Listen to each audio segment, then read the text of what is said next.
Hello friend, स्वागत है आपका लर्न MIS में। इस क्लास में हम सीखेंगे रिव्यू टैब के बारे में। दोस्तों, सबसे पहले हम ये जान लेते हैं कि MS एक्सेल के अंदर रिव्यू टैब का क्या इंपॉर्टेंस है। तो दोस्तों, इसका मतलब रिव्यू का मतलब ही होता है कि आप किसी भी किए गए वर्क को रिव्यू करना है, यानी अपने किसी भी एग्जिस्टिंग वर्क को आप रिव्यू करना चाहते हैं तो उसके लिए यह टैब होता है और टोटल आपके वर्क को रिव्यू करता है और उसको जो है कि कुछ ऑप्शंस ऐसे प्रोवाइड करता है रिव्यू टैब कि उसमें आप सामने वाले को दिखा सके या उससे जो है रिलेटेड इंफॉर्मेशन आप उसमें ऐड कर सके रिव्यू में। तो चलिए इसको हम शुरू करते हैं। सबसे पहला जो ऑप्शन होता है प्रूफिंग। तो प्रूफिंग के अंदर जो है कि सबसे पहला ऑप्शन आता है स्पेलिंग चेक का। स्पेलिंग चेक दोस्तों यह सबसे ज़्यादा यूज, अगर आपने MS वर्ड आपको आती होगी तो उसके अंदर इसका यूज किया जाता है, या तो जितने भी टाइपिंग से रिलेटेड एप्लीकेशन है उसमें यूज किया जाता है इसका।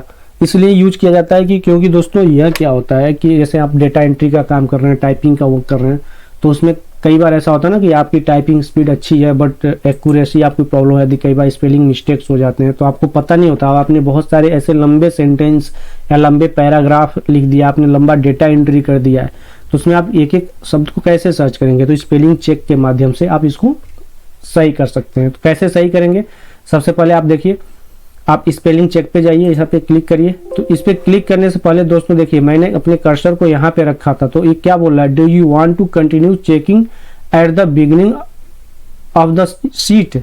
तो आप एस कर दीजिए, क्योंकि आपने बिगिनिंग से चेक करना है। अगर बिगिनिंग से नहीं चेक करना है, आप वहीं से स्टार्ट करना चाहते हैं जहाँ पे कर्सर रखा है, सिर्फ उतने ही को करना चाहते हैं तो आप उतने को सिलेक्ट करके कर सकते हैं। ठीक है, तो हम बिगिनिंग से करना है तो एस कर दीजिए। स्पेल चेक क्या बोल रहा है कि यह कंप्लीट हो चुका है, तो क्योंकि इसमें कोई गलतियां नहीं मिली है इसको। अब देखिए, अब इसमें मैं गलतियां कर देता हूँ। क्लॉथ को जो है कि ई ऐड कर दिया मैंने, ठीक है। यहाँ पे इलेक्ट्रॉनिक के जगह पे भी कर दिया मैंने, 2-3 जगह पे गलतियां कर दी हैं। अब देखिए दोस्तों, यहाँ पे स्पेलिंग पे चेक पे जाइए। अब देखिए, ये देखिए आपको एक विंडो दिखाई दिया यहाँ पे। अब सबसे पहले इस विंडो को मैं समझा देता हूँ आपको कि यह विंडो का मतलब क्या होता है। यहाँ पे आइए, इसमें सबसे पहला जो ऑप्शन है इग्नोर वंस का है। तो इग्नोर वंस का, जैसे मान लीजिए मैंने यहाँ पे गलती किया हुआ है, इलेक्ट्रॉनिक यहाँ पे सी के बाद वी कर दिया। अगर मान लीजिए आपके देखने के अकॉर्डिंग नहीं ये चीज़ सही है, जैसे मान लीजिए कोई आप नाम लिखते हैं ना, जैसे मान लीजिए सूर्या हो गया, मुकेश हो गया, राम हो गया, कोई भी नाम लिखते हैं तो नाम को अक्सर जो है कि स्पेलिंग चेक क्या करता है, रेड नीचे दिखाता है। ठीक है, तो वो आपका नाम तो सही है, आप उसको इग्नोर करना चाहते हैं, यानी उसको सही है उसको छोड़ दो। ठीक है, तो इग्नोर वंस पे क्लिक करेंगे तो एक बार में एक ही इग्नोर करेगा। इग्नोर ऑल पे क्लिक करेंगे तो सारा एक साथ इग्नोर कर देगा, यानी जितना भी आपका नाम है वो सारा जो इस लिस्ट में आ रहा है वो सारा एक साथ इग्नोर कर देगा, ये सब एक साथ हट जाएगा। अब ऐड टू डिक्शनरी, मान लीजिए वो ने ऐसा सेंटेंस लिखा है, ऐसा वर्ड लिखा है जो इस यूनाइटेड, यहाँ पे दिख रहा है इंग्लिश यूनाइटेड स्टेट, इस डिक्शनरी में अवेलेबल नहीं, आप चाहते हैं इस डिक्शनरी में ऐड करना है एक्सेल के, तो आप इस पर क्लिक कर देंगे, वो सेंटेंस इसकी डिक्शनरी में ऐड हो जाएगा। ठीक है, अब नेक्स्ट ऑप्शन क्या आता है, चेंज। दोस्तों, चेंजेज का यूज ये होता है कि जैसे मान लीजिए मैंने यहाँ पे इलेक्ट्रॉनिक पे क्लिक किया है, ठीक है, इलेक्ट्रॉनिक है, अब इसको मुझे चेंज करना है तो चेंज पे क्लिक कर दूंगा तो यह जो इलेक्ट्रॉनिक भी लिखा हुआ है उसके जहाँ पे इलेक्ट्रॉनिक यानी सही सेंटेंस चला जाएगा, यानी चेंज हो जाएगा। चेंज ऑल, ऐसे मान लीजिए बहुत सारी गलतियाँ कर रखा है आपने, ठीक है, तो उसको आप एक एक करके चेंज करेंगे तो टाइम ज़्यादा लगेगा, तो आप क्या करेंगे, एक साथ सब पे चेंज कर सकते हैं, यानी चेंज ऑल पे क्लिक करिए, सब एक साथ जो है कि सारा चेंजेज हो जाएगा, जो भी आपका इलेक्ट्रॉनिक से रिलेटेड रहेगा, मतलब उस सेंटेंस से रिलेटेड जितना रहेगा सब एक साथ चेंज हो जाएगा। ऑटो करेक्ट, इसका मतलब ये होता है दोस्तों कि आप जो इस पर क्लिक कर देंगे, इसको ऑन कर देंगे तो यह आपके सेंटेंस को, यानी जो भी आपने लिखा हुआ वह ऑटोमेटिकली करेक्ट कर देगा। अगर आप गलत लिख रहे हैं तो आपको सजेशन दे देगा कि ये चीज़ गलत लिख रहे हैं और वहीं पे उसको करेक्ट करने का ऑप्शन दे देगा, यानी वो करेक्ट कर देगा ऑटो करेक्ट से। ठीक है, एक ऑटो करेक्ट का ऑप्शन भी होता है इसके अंदर प्रूफिंग में। जब आप यहाँ फाइल पे जाएंगे, ऑप्शन के अंदर जाएंगे तो उसमें डिक्शनरी में ऐड करने के लिए तो वहाँ से भी आप कर सकते हैं। ये चीज़ समझ में आ गई? तो यही जो ऑप्शन यहाँ पे दिख रहा है ना, वही वाला ऑप्शन है, इस पर आप जाके उस डायरेक्ट ऑप्शन में जाएंगे और वहाँ से आप ऐड कर सकते हैं। ठीक है, तो ये पूरा विंडो आपको समझ में आ गया। अब चलिए इसका प्रैक्टिकल कर लेते हैं। प्रैक्टिकल करने का, जिसे हमने चेंज किया था ना, इसको गलत किया था, इसको मुझे चेंज करना है, चेंज पे क्लिक कर दिया। अभी इसको क्या करेगा, इसको मैं सेलेक्ट करता हूँ, ये देखिए चेंज हो गया, इलेक्ट्रॉनिक चेंज हो गया। ठीक है, अब यहाँ पे हमें क्लॉथ को चेंज करना है। ठीक है, अब यहाँ पे देखिए ये चीज़ समझ में आ गया। अब देखिए थ्रेशर, थ्रेशर का यूज क्या होता है दोस्तों कि जैसे आपने कुछ भी लिखा हुआ, जैसे मान लीजिए आप कोई ऐसा सेंटेंस लिख रहे हैं या कोई ऐसा पैराग्राफ लिख रहे हैं, तो कुछ ऐसे मतलब कॉमन वर्ड होते हैं, उस कॉमन वर्ड का आप चाहते हैं थोड़ा सा मतलब एक अट्रैक्टिव लगे और मतलब उसका वही हो, तो उससे मिलता जुलता सेंटेंस या आपको प्रोवाइड करने के सजेशन में देगा। ठीक है, कैसे देगा, चलिए इसको क्लिक करके देखते हैं। अब देखिए मैंने इलेक्ट्रॉनिक पे अपने कर्सर को रखा, तो यहाँ पे इलेक्ट्रॉनिक से रिलेटेड मिलता जुलता सेंटेंस दे रहा है। अब चाहते हैं कि आप इलेक्ट्रॉनिक के जगह पे इलेक्ट्रिकल का यूज करना चाहते हैं या ऑटोमेटेड का यूज करना चाहते हैं, तो आप इस पर क्या करिए, राइट क्लिक कर दीजिए, इंसर्ट कर दीजिए, उसकी जगह पे चेंज हो जाएगा, इलेक्ट्रॉनिक के जगह पे ऑटोमेटेड आ गया। ठीक है, तो मैं फिलहाल कंट्रोल जेड किया और ये हट गया। तो ऐसे आप इसका यूज कर सकते हैं किसी भी सेंटेंस का। मान लीजिए जैसे क्लॉथ ही है, क्लॉथ का एक एग्जाम्पल और ले लेते हैं। इस पे थ्रेशर्स पे जाइए, अब देखिए क्लॉथ से रिलेटेड यहाँ पे आ गया, मटेरियल आ गया, फैब्रिक आ गया, टेक्सटाइल, स्टफ। आप इसमें से अगर कुछ ऐसा लेना चाहते हैं, फैब्रिक करना चाहते हैं क्लॉथ के जगह पे, अच्छा लग रहा है, आप इस इंसर्ट कर दीजिए, क्लॉथ के जगह पे फैब्रिक आ जाएगा। ठीक है, तो ऐसे आप इसको चेंज कर सकते हैं, आपको सजेस्ट करेगा सेंटेंस। ठीक है, ये चीज़ समझ में आ गई। अब आते हैं वर्कबुक स्टैटिक्स। दोस्तों इसका जो मतलब होता है वर्कबुक स्टैटिक्स का, यह आपके पूरे वर्कशीट की, यानी जैसे मान लीजिए आपके पास कोई किसी ने सीट भेजी, उसमें 8, 10, 20, 50, 100 सीटें हैं एक वर्कबुक के अंदर, और 100 सीटों पे अलग अलग काम हुआ है, क्या क्या चीज़ें हुआ है, आपको सारी सीट पे जाके देखेंगे तब पता चलेगा। आप चाहते हैं कि सारी सीट पे ना जाके देखें, बस मैं कहीं भी ओपन किया, किसी भी सीट पे हूँ, वहीं से हमें सारी सीट के बारे में इंफॉर्मेशन मिल जाए, सब कुछ पता चल जाए। तो वर्कबुक स्टैटिक्स पे जाएंगे, इस पर क्लिक करेंगे, यह आपको ऐसे देखिए एक विंडो पॉपअप करेगा और वहाँ पे आपको पहले करंट सीट के बारे में बताएगा, यानी जिस सीट पे आप हैं उसमें एंड ऑफ सीट क्या है, B10 तक इसमें डेटा है, उसके बाद एंड हो गया। सेल विद डेटा 20 है, यानी 20 डेटा इस पूरे वर्क सीट के मतलब अंदर है, सीट के अंदर है। टेबल कुछ आपने नहीं लिया, फार्मूला कुछ नहीं लगाया है, इमेजेस एक इमेज आपने ले रखा है, ऐसे आपने अगर शेप ले रखा है, कुछ भी कर रखा है, वो सारा A to Z इसमें बताएगा।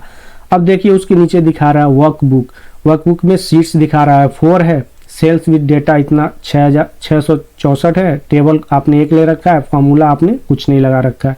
तो ये सारी समरी आपको यहीं से पता चल चुकी है कि क्या क्या चीज़ें आपने अपनी सीट पे वर्कबुक में कर रखा है। तो आप जो है यहीं से बैठे बैठे आप पूरे सीट का रिव्यू कर लिया, आपने देख लिया, पता चल गया। अब किसी को भी आप इसके बारे में बता सकते हैं, क्यूक इन्फॉर्मेशन इसको बोलते हैं, क्यूक इन्फॉर्मेशन लेना अपने पूरे वर्कबुक के अंदर। ठीक है, ये चीज़ समझ में आ गया। अब नेक्स्ट ऑप्शन होता है दोस्तों स्मार्ट लुकअप। स्मार्ट लुकअप का वर्क ये होता है कि जैसे आप किसी भी सेंटेंस के बारे में, किसी भी चीज़ के बारे में आप सर्च करना चाहते हैं, ठीक है, तो आप उस पर अपने कर्सर को रखिए, वह क्या करेगा, सर्च करके लाएगा आपके लिए। जैसे विकिपीडिया होता है, आप गूगल में जाके सर्च करते हैं तो बहुत सारे एक से रिलेटेड बहुत सारे चीज़ें आ जाती है। सेम चीज़ वही है कि आप यहाँ से एक्सेल पे रहते हुए अपने चीज़ों को गूगल कर सकते हैं, सर्च कर सकते हैं। कैसे करेंगे, मान लीजिए आपको जो है कि फैब्रिक के बारे में नॉलेज नहीं है, फैब्रिक क्या होता है, तो आप क्या करेंगे, स्मार्ट लुकअप पे क्लिक करिए, यह सर्च करके लाएगा कि फैब्रिक क्या है। अब देखिए फैब्रिक के बारे में आ गया कि यह क्या क्या चीज़ें यहाँ पे दे दिया, इसके नीचे बहुत सारे ऑप्शंस आएंगे। देखिए अभी दोस्तों इसके लिए आपका इंटरनेट जो है कि कनेक्ट होना चाहिए सिस्टम पे, तभी यह सर्च करके लाएगा, और इंटरनेट का स्पीड अगर फास्ट होगा तो ना ही फास्ट यह वर्क भी करेगा। तो ये चीज़ देखिए फैब्रिक से बारे में रुक गया। अब मान लीजिए मुझे कुछ और सर्च करना है, मैं इस पे आया, जैसे मान लीजिए मैंने नरेंद्र मोदी लिखा हुआ है, ठीक है, इनके बारे में सर्च करना है, तो इस पर क्लिक किया मैंने, ठीक है, स्मार्ट लुकअप पे गए तो यहाँ पे आ गए। अब देखिए नरेंद्र मोदी के बारे में, उनके बारे में पूरी विकिपीडिया आ गई थी कि Narendra Modi Damodar Das Modi as Indian politician serving as the 14th and current prime minister of India since 2014। ये आपको यहाँ से आ गया, ठीक है। ऐसे आप किसी भी दिल्ली के बारे में, अमेरिका के बारे में, किसी के भी बारे में जानना चाहते हैं, आप यहाँ पे स्मार्ट क्लिक पे सर्च पे क्लिक करिए, आपका वो सर्च करके ला देगा। अब देखिए दोस्तों यहाँ पे एक ऑप्शन है ट्रांसलेट। ट्रांसलेट क्या होता है, नॉर्मली आपने इसका यूज किया होगा, आजकल सब लोग यूज कर रहे हैं अपने मोबाइल में, हर जगह यूज करते हैं लोग, सबको पता है ट्रांसलेट का मतलब क्या होता है। फिलहाल मैं आपको यहाँ पे बता देता हूँ कि यूज एक्सेल के अंदर आप कैसे करेंगे इसका, ठीक है। तो इसमें जैसे आप ट्रांसलेट पे क्लिक करेंगे, आप मान लीजिए किसी भी ऐसे सेंटेंस है, आप उसके बारे में नहीं जानते हैं, आपको डिफ़िकल्टी हो रही है उसको समझने में, तो आप ट्रांसलेट की मदद से कर सकते हैं। जैसे मान लीजिए मैंने यहाँ पे आपकी सुविधा के लिए एक इस सेंटेंस को मैं क्या कर रहा हूँ, यहाँ से सिलेक्ट कर रहा हूँ। यहाँ से मैंने इस पूरे सेंटेंस को ऐसे किया कॉपी करके इसको अब कहीं भी मैं किसी भी सेल में यहाँ पे पेस्ट कर देता हूँ। मान लीजिए यहाँ पे मैंने पेस्ट कर दिया। अब देखिए यहाँ पे ऐसे आ रहा है, तो ऐसे दिख नहीं रहा हमें, तो क्या करेंगे, मैं ऐसे कुछ सेल्स को ऐसे क्या कर रहा हूँ, यहाँ पे सिलेक्ट करके होम पे जाके इसको मर्ज कर देता हूँ। ठीक है, मर्ज सेंटर मर्ज कर दिया। अब यहाँ पे रैप टेक्स्ट कर दिया। अब यहाँ पे देखिए आ गया, ये पूरा इतना सारा आ गया। अब इसके बारे में मुझे समझ में नहीं आ रहा। Narendra Damodar Das Modi is an Indian politician serving, ठीक है, ये इंग्लिश में है, मुझे चाहिए, मतलब नहीं समझ में आ रहा है। तो मैं क्या करूँगा, यहाँ से जाऊँगा रिव्यू टैब में, ट्रांसलेट पे क्लिक करूँगा। अब ये दोस्तों आपका इंटरनेट कनेक्शन ऑन रहेगा तो फिर आपको यह ट्रांसलेट करके अभी दे देगा, थोड़ा टाइम लेगा। अब देखिए यहाँ पे ट्रांसलेट ओपन हो गया। अब इस पूरे सेंटेंस को आप करिए, ठीक है। अब ये देखिए ये आपका ट्रांसलेट होके आ गया। यानी ऐसे आपका जो भी चीज़ होगा आप उस पर ले जाएंगे कर्सर और आपका यहाँ पे सेंटेंस आ जाएगा, वो ले लेगा ऑटोमेटिकली और ट्रांसलेट करके आपको दे देगा। देखिए नरेंद्र दामोदर दास मोदी एक भारतीय राजनीतिज्ञ है जो 2014 से भारत के 14वें और वर्तमान प्रधानमंत्री के रूप में सेवारत हैं। ये आपको अब दोस्तों यहाँ पे देखिए हिंदी की जगह पे आप कोई भी ले सकते हैं। यहाँ पे क्लिक करके किसी भी लैंग्वेज में आप अपने इस करेंट सेंटेंस को ट्रांसलेट कर सकते हैं। जो भी आपका पैराग्राफ है, जो भी आपके मैटर्स हैं, उसको कर सकते हैं। देखिए तो फिलहाल मैं नहीं कर रहा हूँ दूसरा कोई लैंग्वेज, मुझे हिंदी में आपको मैंने दिखा दिया करके, आप ऐसे कर सकते हैं। ठीक है, ये चीज़ समझ में आ गई। अब चलिए नेक्स्ट ऑप्शन क्या होता है, शो चेंजेज दोस्तों यह हाईलाइट नहीं होगा, यह तब हाईलाइट होगा जब आपका पीसी जो सिस्टम है यह नेटवर्किंग से कनेक्ट रहेगा, यानी एक नेटवर्किंग से जुड़ा रहेगा यह सिस्टम। कहने का मतलब यह है कि आप किसी कंपनी, किसी फॉर्म या किसी भी जगह पे काम करते हैं तो वहाँ पे क्या होता है कि आपका सिस्टम एक लैन केबल से जुड़ा रहता है या ऑटोमेटिकली जो है कि यह रिमोट सिस्टम से जुड़ा रहता है, एक कहिए। तो उस रिमोट सिस्टम के थ्रू क्या होता है कि आपका एक सर्वर होता है, उस सर्वर के थ्रू काम होता है। तो हर कंपनी का अपना अलग सर्वर होता है, अपनी अकॉर्डिंग काम करती है। तो उस कंडीशन में जो है जैसे यह शेयर वर्कबुक और यह शो चेंजेज, यह दोनों जो है कि तभी हाईलाइट होगा जब आपका कनेक्शन रहेगा। तो अभी मेरे सिस्टम में जो है कि ऐसा कोई डेटा केबल या ऐसा कोई लैन केबल या ऐसा कोई सर्वर से नहीं कनेक्ट है, तो इसलिए ऑप्शन हाईलाइट नहीं होगा। फिलहाल मैंने आपको बता दिया इसका यूज क्या होता है कि जैसे मान लीजिए उस टाइम पे से आपने जुड़ा हुआ है इंटरनेट से, आपने जो है कि अपने वर्कबुक को शेयर कर दिया इंटरनेट के थ्रू, जैसे गूगल शीट्स है चाहे उस पर शेयर कर दिया। अब वहाँ पे कोई और आपके सीट पे काम कर रहा है, कोई और आके काम कर रहा है, और अब आप उसको चेंज करना चाहते हैं, देखना चाहते हैं, तो आप इस पर क्लिक करेंगे तो ये दिख जाएगा कि आपके इस सीट पे, आपके डेटा पे किसने क्या क्या चेंजेस किया हुआ है, किस किस सेल में, वो आपको बता देगा। और आप उसको वहाँ से देख के चेंज करना चाहें तो चेंज कर सकते हैं, नहीं तो ऐसे एज इट इज रहना चाहें तो रह सकते हैं, वो आपकी मर्जी। ठीक है दोस्तों, ये चीज़ समझ में आ गई। अब इसमें प्रोटेक्ट का जो आपका अनशेयर वर्कबुक है ये और ये दोनों नेटवर्किंग पे चलेगा, तो इसको छोड़ देते हैं, मैंने आपको ओवरव्यू बता दिया। अब नेक्स्ट ऑप्शन है कमेंट्स। कमेंट दोस्तों यह भी बहुत ही इंपॉर्टेंट ऑप्शन है इस रिव्यू टैब के अंदर। जैसे मान लीजिए आप कोई भी वर्क कर रहे हैं, ठीक है, जैसे मान लीजिए आपका ग्रोसरी है, ग्रोसरी में इतना सेल्स हुआ है, ठीक है, तो ये सेल्स जैसे मान लीजिए टोटल सेल्स है, तो टोटल सेल्स में आप चाहते हैं दिखाना सामने वाले को, जैसे आप प्रेजेंट कर रहे हैं क्लाइंट्स को या किसी सीनियर को आप भेज रहे हैं, तो आप वहाँ पे ये लिखना चाहते हैं कि भाई ये जो है कि टोटल इतने मंथ का सेल है, इतना पैसा, ठीक है। तो ऐसे आप अलग अलग कमेंट्स बना सकते हैं, कुछ भी आप अपने अकॉर्डिंग चाहते हैं। जैसे मान लीजिए यहाँ पे आप ये कोई भी इसका डिटेल लिखना चाहेंगे तो इस सेल और कॉलम का यूज करेंगे तो बहुत ज़्यादा मतलब आपके डेटा पे जो है कंफ्यूजन हो जाएगा, मतलब डेटा इधर उधर उल्टा पुल्टा लगेगा, एक अच्छा फॉर्मेट नहीं दिखेगा। तो उस कंडीशन में आप यहाँ पे कमेंट्स का यूज करिए। न्यू कमेंट्स पे जाएंगे यहाँ पे, तो देखिए दोस्तों यह मैं MS Office 365 यूज कर रहा हूँ, तो इस तरह से आ रहा है। तो अब यहाँ पे आप कुछ भी कमेंट्स लिख दीजिए। मान लीजिए कि यह total sales showing of 3 month data, ये चीज़ हो गया। आप यहाँ से आप इसको इंटर कर दीजिए, या हो गया, ठीक है। अब यहाँ पे एक रिप्लाई का ऑप्शन आ गया। रिप्लाई का ऑप्शन ये आ गया कि जैसे मान लीजिए अब आप यहाँ पे आइए, दूसरा कमेंट्स और इंसर्ट कर दीजिए।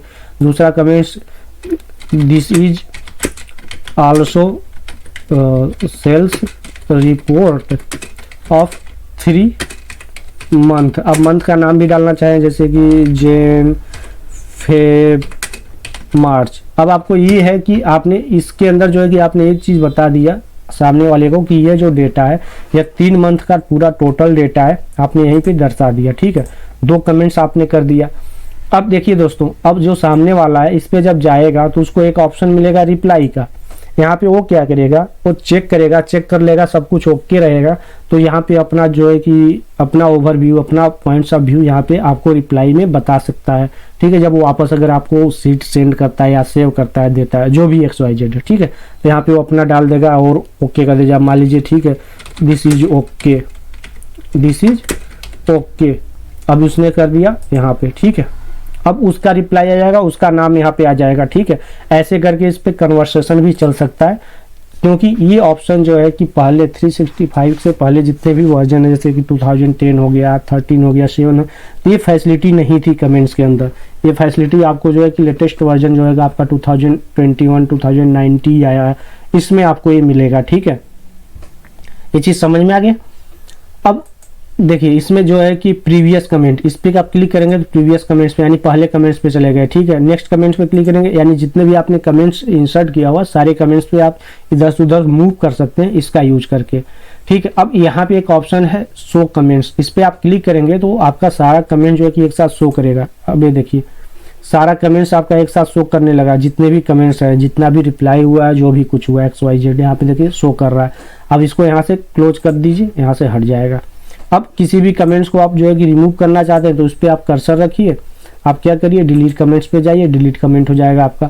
या तो सारा कमेंट्स एक साथ डिलीट करना चाहते हैं तो आप क्या करेंगे, पूरे को एक साथ सिलेक्ट करिए और आप डिलीट कर दीजिए, सारा एक साथ डिलीट हो जाएगा। वो आपकी ऊपर डिपेंड करता है कितने को कैसे करना चाहते हैं। ठीक है, अब नेक्स्ट ऑप्शन आता है नोट का, तो ये भी दोस्तों एज इट इज जो है कि कमेंट्स की तरह काम करेगा। कैसे करेगा, आप नोट्स पे क्लिक करिए, मान लीजिए सेम ये जो है कि पुराना फॉर्मेट की तरह शो करेगा नोट। अब इसके अंदर जो है कि नोट लिखने के लिए बहुत सारा नोट पैड की तरह से ओपन हो जाएगा। अब सूर्या इसलिए आ रहा है कि ये मेरे वर्कबुक का जो इंस्टॉलेशन के टाइम पे जो नाम दिया था वही नाम है, तो नाम ले रहा है। ठीक है, यहाँ पे आप इसको रिमूव करके आप अपना कुछ भी नोट डाल सकते हैं। जैसे मान लीजिए कि this is the total data of 3 months. ठीक है, जो भी XYZ डाल दिया आपने, ठीक है, पूरा आपने डाल दिया नोट। इसको आप क्लिक करिए, नोट क्या है इसे शो हो रहा है। आप इस पे क्या करिए, यहाँ पे जाइए, शो ऑल नोट्स पे क्लिक कर दीजिए। ये पहले शो पे था, अब इसको हाइड कर देगा, या हाइड हो गया। अब इस पे जाएंगे तब यह नोट शो करेगा। ठीक है, अब इसकी साइज को आप यहाँ से बढ़ाना घटाना चाहते हैं तो इसको आप पहले शो पे क्लिक करिए, यहाँ पे आइए, इसको पकड़ के घटा बढ़ा सकते हैं साइज को। ठीक है, ये चीज़ समझ में आ गई। अब यह दोस्तों जो फॉर्मेट है यह ओल्ड वाला फॉर्मेट है, जैसे जो आपका कमेंट्स ओल्ड वर्जन में इसको करता था उस तरह के इसमें है नोट। तो इसको नोट्स में डाल दिया, कमेंट्स को अलग तरीके से डाल दिया MS Office 365 के अंदर। ये दोनों में डिफरेंस पता चल गया कि कमेंट्स को नोट्स कर दिया और इसमें कमेंट्स को जो है कि अलग तरीके से डाल दिया, जिसमें कन्वर्सेशन का ऑप्शन दे दिया है। ठीक है, ये चीज़ समझ में आ गई। अब चलिए, ऐसे अगर आपने कई सारे नोट्स आपने बना रखा है, जैसे मान लीजिए यहाँ पे एक और नोट आपने इंसर्ट कर दिया XYZ कुछ भी। ठीक है, इसको रिमूव करिए, this is also 3 month data, ये हो गया। सबको आप क्या करिए, हाइड कर दीजिए। अब देखिए किसी भी नोट्स पे आप जंप करना चाहते हैं तो सेम वही प्रीवियस नोट आ गया, नेक्स्ट नोट पे जाएंगे, नेक्स्ट नोट आ गया। देखिए ठीक है, आप किसी नोट को डिलीट करना चाहते हैं तो यहाँ पे डिलीट का ऑप्शन नहीं देगा, सिर्फ एडिट का ऑप्शन देगा। वो डिलीट जो है कि आप कमेंट्स के थ्रू करेंगे। ठीक है, अब नेक्स्ट ऑप्शन इसमें एक आ रहा है कन्वर्ट टू कमेंट्स। इसी जो नोट्स को आप कमेंट्स में कन्वर्ट कर देंगे। देखिए इसको सिलेक्ट किया, ओके कर दिया, यहाँ से क्या किया, कन्वर्ट टू नोट्स में, दो कमेंट्स में कर दिया। अब देखिए दोस्तों ये सारा जो है कमेंट्स में कन्वर्ट हो गया। इस पे आएंगे, कमेंट्स में आ गया। यानी नोट को आप कन्वर्ट कर सकते हैं कमेंट में, लेकिन कमेंट को नोट में कन्वर्ट नहीं कर सकते। ये डिफरेंस आपको पता चल चुका MS Office 365 के अंदर। चलिए नेक्स्ट ऑप्शन होता है प्रोटेक्ट सीट। तो प्रोटेक्ट सीट का मतलब दोस्तों ये होता है, इसका मतलब सीधा सा आपको आई थिंक पता भी होगा, अगर आप नहीं जानते हैं तो आप इसको देखिए। मैं आपको पूरा एक ओवरव्यू दे रहा हूँ, बाकी इसका जो है कि डिटेल एक्सप्लेनेशन अगर आपको चाहिए तो मैं आप कमेंट्स में बताइएगा, मैं इसका एक डिटेल एक्सप्लेनेशन सिर्फ पार्टिकुलर प्रोटेक्ट वर्कशीट पे ही बना दूंगा, क्योंकि ये बहुत ही इंपॉर्टेंट है। तो सबसे पहले प्रोटेक्ट वर्कशीट को जान लेते हैं। जिसका वर्क ये होता है, जैसे आपके इस वर्कबुक के अंदर बहुत सारा वर्कशीट होता है, तो वर्कशीट यानी पर्टिकुलर किसी भी सीट को आप वर्कशीट के अंदर प्रोटेक्ट करना चाहते हैं तो सिर्फ आप उस सीट को प्रोटेक्ट कर सकते हैं। मान लीजिए आपने 4-5 सीट ले रखा है, इसमें से चाहते हैं इस वाले सीट को प्रोटेक्ट करना, तो आप प्रोटेक्ट सीट पे जाइए।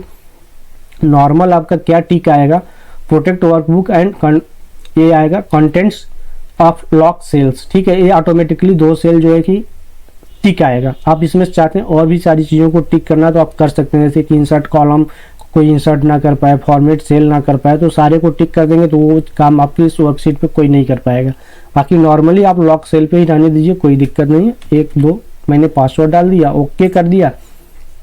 री इंटर पासवर्ड प्रोटेक्ट इसलिए मांगता है कि आप मान लीजिए गलती से कुछ और डाल दिए, क्या डालें आपको नहीं पता है, तो आप यहीं से कैंसिल करके आप बैक जा सकते हैं, इसलिए री इंटर में सेम डालना पड़ेगा आपको।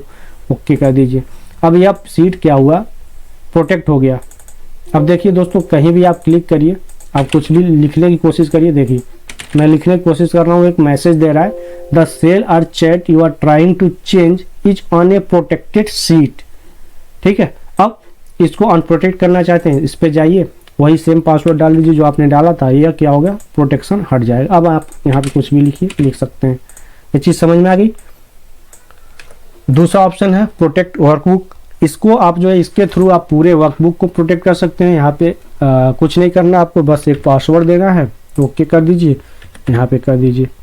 ये अब आपका पूरा वर्कबुक प्रोटेक्ट हो गया, ठीक है। अब इसमें जो है कि ऐसे आपका जो है कि देखिए कुछ भी आप लिखेंगे लिख सकते हैं, लेकिन यह प्रोटेक्ट उस टाइम पे काम करेगा जब आप शेयरिंग में इसका यूज करेंगे, ठीक है। अलाउ चेंजेस को जब आप कर देंगे तब इसका जो है कि सबसे ज़्यादा यूज होता है, ठीक है। प्रोटेक्ट वर्कबुक आपने यहाँ पे कर दिया। प्रोटेक्ट वर्कबुक करने के बाद अलाउ एडिट रेंज को भी आपको ऑन करना पड़ेगा, तभी आपका यह काम करेगा। तो आप इस पे जाइए, तो आप प्रोटेक्ट वर्कबुक को करने से अच्छा है कि आप जो है कि अलाउ एडिट रेंज पे जाइए, वहाँ से आप करिए, ज़्यादा इफेक्टिव होगा।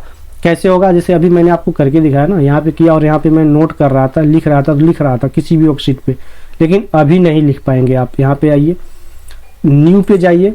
अब न्यू पे जाने का मतलब ये हुआ, सबसे पहले मैं इसको और एक्सप्लेन कर देता हूँ। सपोज दैट यहाँ पे इसको मैं कैंसिल करता हूँ, ये आपका ऑप्शन है, ठीक है। इस वाले एरिया को आप चाहते हैं कि एडिटेबल बनाना, बाकी के एरिया को एडिट नहीं करना चाहते, मतलब किसी को आप वर्कबुक शेयर कर रहे हैं तो उसके साथ आप चाहते हैं कि पार्टिकुलर इस एरिया में, इस सिलेक्टेड एरिया में जो है, मान लीजिए ये वाला जो एरिया है, इसको मैं हाईलाइट कर देता हूँ, ठीक है। इस एरिया में आप चाहते हैं कि सामने वाला बंदा एडिट कर पाए, बाकी किसी भी एरिया में एडिट नहीं कर पाए, तो आप उस कंडीशन में रिव्यू पे जाएंगे, अलाउ एडिट रेंजेज पे जाएंगे, न्यू पे जाएंगे। अब यहाँ पे रेंज 1 की जगह पे आप कुछ भी नाम दे दीजिए, टाइटल, ठीक है। प्रोटेक्ट सेल बी, ठीक है, मैंने ऐसे नाम दे दिया XYZ कुछ, और जो हमने एरिया सेलेक्ट किया ये वाला पूरा एरिया हो गया।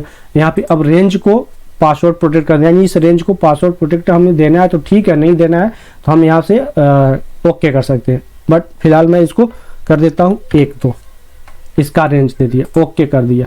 अब यहाँ पे 1-2 फिर से कर दिया। अब दोस्तों देखिए यह क्या हुआ, इस रेंज को प्रोटेक्ट कर दिया, बस इस रेंज का पासवर्ड डालेंगे तो क्या होगा, यह अलाउ करेगा लिखने के लिए, यानी इसमें चेंज करने के लिए। अब हमें परमिशन किसको किसको देना है, यहाँ से जाके परमिशन दे सकते हैं जब आपकी शेयरिंग वर्कबुक में होगा तब, ठीक है। तो यहाँ से हम उनको ऐड कर देंगे, उनका नाम वो वही कर सकते हैं, बाकी कोई नहीं कर सकता है। तो फिलहाल अभी हमारा सीट जो है कि शेयरिंग में नहीं है, हम इसका यूज नहीं कर पाएंगे। आप कर सकते थे अगर किसी शेयरिंग सिस्टम पे काम करते होंगे तो, ठीक है। अब आइए यहाँ पे नीचे है प्रोटेक्ट सीट, इस पे क्लिक करिए। यहाँ पे वही वाला प्रोटेक्ट सीट जो पहले ऑप्शन था वो आ गया। यहाँ पे 1-2-3 कर दीजिए, यहाँ पे कर दीजिए ओके, 1-2-3। अब देखिए दोस्तों, यहाँ पे कहीं भी आप क्लिक करिए, अब देखिए आपका कहीं भी किसी भी सीट पे आप जाइए, देखिए, ठीक है, वर्क करने के लिए, ठीक है। अब देखिए